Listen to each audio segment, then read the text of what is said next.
বিসমিল্লাহির রহমানির রহিম। আমি আজ সমাধান করব SSC general math Chittagong board 2024 এর 1 নম্বর সৃজনশীল অঙ্কের ক ও খ এর। এটা ভিডিও 1 এ সমাধান করব। ভিডিও 2 তে আমি গ নম্বর অঙ্কের সমাধান করব।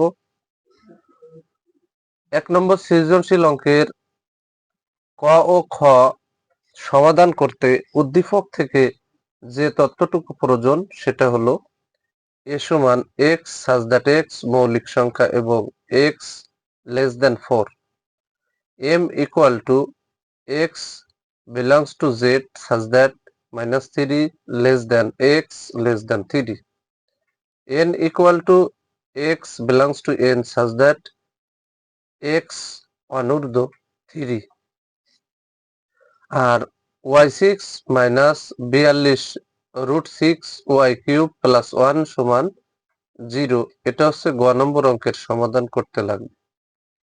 ক নম্বর অঙ্কটি হলো a গুণ a নির্ণয় করো। খ নম্বর অঙ্কে বলেছে c সমান m মাইনাস n হলে দেখাও যে c এর উপাদান সংখ্যা n হলে p পাওয়ার c এর উপাদান সংখ্যা 2n কে সমর্থন করে। এখন আমি ধারাবাহিকভাবে ক ও খ নম্বর অঙ্কের সমাধান করব ভিডিও 1 এ।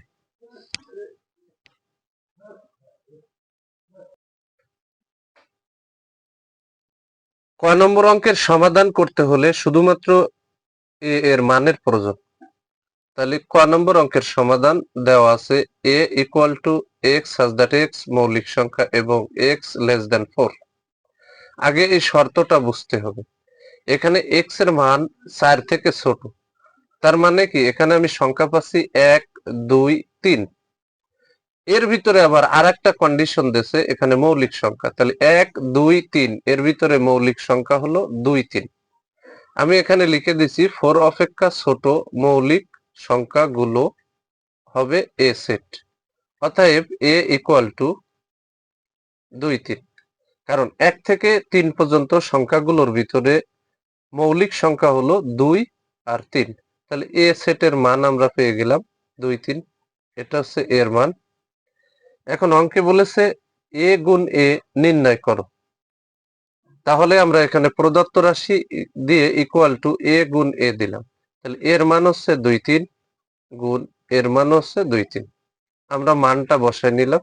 এখন 2 দিয়ে এই দুটোরই গুণ আকারে গুণ করতে হবে, 3 দিয়ে এই দুটোরেও গুণ করতে হবে। করলে ফলাফল যেটা হবে ওটাই হচ্ছে a গুণ a এর মান। এখন আমরা গুণ করব। এই যে 2 দিয়ে আমরা এই দুটোরে গুণ করব, তাহলে 2 2 ব্র্যাকেট 2 3 এই যে বসাই দিলাম, 3 2 3 3। সবগুলো গুণের সময় সব ফার্স্ট ব্র্যাকেট দিয়ে আটকাতে হবে, সর্বশেষে উভয় পাশে একটা করে সেকেন্ড ব্র্যাকেট দিতে হবে। তাহলে a গুণ a এর মান আমরা পেয়ে গেলাম এগুলো। এটাই হচ্ছে ক নম্বর অঙ্কের সমাধান। এবার আমি খ নম্বর অঙ্কের সমাধান করব।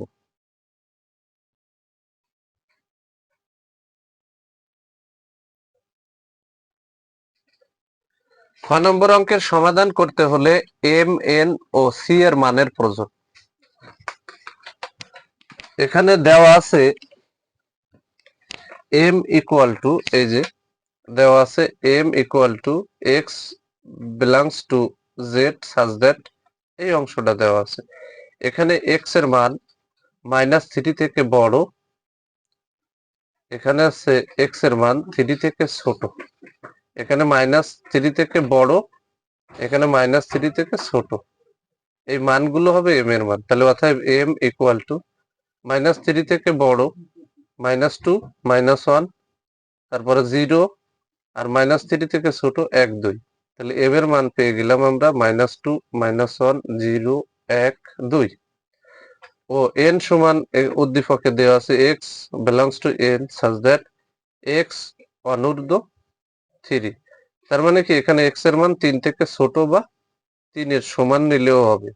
তাহলে আমরা এখানে x এর মান যা পাবো সেটা n এর মানই হবে। তাহলে অতএব n সমান আমরা লিখতে পারি 1 2 3। তাহলে n এর মান আমরা পেয়ে গেলাম।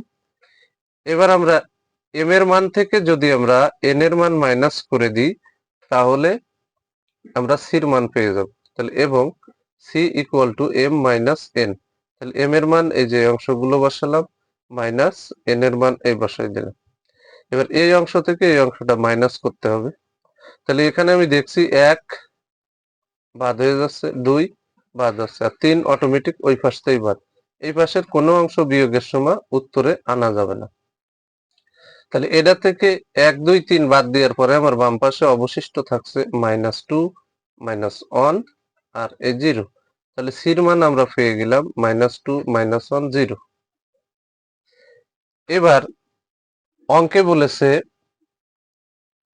সি এর উপাদান সংখ্যা n হলে p পাওয়ার c এর উপাদান সংখ্যা 2 পাওয়ার n কে সমর্থন করে, এটা দেখাতে হবে। এখন আমি p পাওয়ার c এর মান বের করব। p power c equal to, প্রথমে সবাই মিলে c এর উপাদান সংখ্যা একটা দুটো তিনটে, তাহলে সবাই মিলে আছে তিনটে। তাহলে এই 2 এর উপরে যদি 3 দিই তাহলে 3 দিয়ে 2 গুণ করলে 8 হয়, তার মানে এর থেকে পাওয়ার বের করতে হবে 8টা। তাহলে প্রথমে সবাই মিলে একটা সেট বসাই দিলাম, কমা, তারপর সবাই মিলে যদি তিনটে হয়, এবার দুটো দুটো, -2 -1 এই যে বসাই দিলাম, -2 0 এই যে বসাই দিলাম, -1 0 এই যে বসাই দিলাম। তাহলে তিনটে তিনটে শেষ, দুটো দুটো শেষ। এবার একটা একটা করে, -2 একটা সেট, -1 একটা সেট, 0 একটা সেট, সর্বশেষ আছে ফাঁকা একটা সেট। ফাঁকা সেট দিয়ে উভয় পাশে সেকেন্ড ব্র্যাকেট দিলাম। সেকেন্ড ব্র্যাকেট দিলেও হয়, না দিলেও হয়। তাহলে আমরা এখানে p পাওয়ার c এর উপাদান সংখ্যা পেয়ে গেলাম 1 2 3 4 5 6 7 8, 8টা। তাহলে এখন কিন্তু আমরা ফাইনালি এখানে লিখতে পারি p পাওয়ার c এর উপাদান সংখ্যা 8। এবার p পাওয়ার c এর উপাদান সংখ্যা যেহেতু 8 হয়েছে, এখন আমরা চেক করে দেখব 2 পাওয়ার n এর উপাদান সংখ্যা কত হয়। অঙ্কে বলেছে c এর উপাদান সংখ্যা n হলে, তাহলে c এর উপাদান সংখ্যা যা তা n সমান দিতে হবে। তাহলে c এর উপাদান সংখ্যা n সমান, c এর উপাদান সংখ্যা 3, সেই n সমান 3 বসাই দিলাম। এবার বলছে 2n কে সমর্থন করে, p পাওয়ার c এর উপাদান সংখ্যা 2n কে সমর্থন করে। আমরা p পাওয়ার c এর উপাদান সংখ্যা বের করছি, এবার 2 পাওয়ার n এর মান বের করব। তাহলে 2 পাওয়ার n, তাহলে এবার 2 n এর মান আছে 3, তাহলে 2 এর মাথায় 3, 2 এর মাথায় 3 মানে 2 আছে 3 বার এখানে, আর 3 বার আছে কিভাবে, গুণ আকারে। তাহলে 3 দিয়ে 2 গুণ করলে হয় 8। তাহলে এখানে কিন্তু p পাওয়ার c এর উপাদান সংখ্যা হয়েছিল 8, 2 পাওয়ার n এর উপাদান সংখ্যাও 8। তাহলে অবশ্যই p পাওয়ার c এর উপাদান সংখ্যা 2 পাওয়ার n কে সমর্থন করেছে। তাহলে ফাইনালি আমরা লিখে দিতে পারি p পাওয়ার c এর উপাদান সংখ্যা 2 পাওয়ার n কে সমর্থন করে। অঙ্কে যেহেতু দেখাও যে বলেছে, তাই শুট বসাই দিলাম। যদি আমার এই ভিডিওটি আপনাদের ভালো লাগে, অবশ্যই আমার ভিডিওতে লাইক, কমেন্ট এবং শেয়ার করবেন। প্রতিদিন নবম ও দশম শ্রেণীর জেনারেল ম্যাথ এই সাবজেক্ট থেকে গুরুত্বপূর্ণ অঙ্কের ভিডিও পেতে আমার ইউটিউব চ্যানেল টিচিং হোম 90 কে সাবস্ক্রাইব করে পাশে থাকবেন, যাতে আমি ভিডিও ছাড়ার সাথে সাথে ভিডিওর নোটিফিকেশনটি আপনাদের কাছে চলে যায়।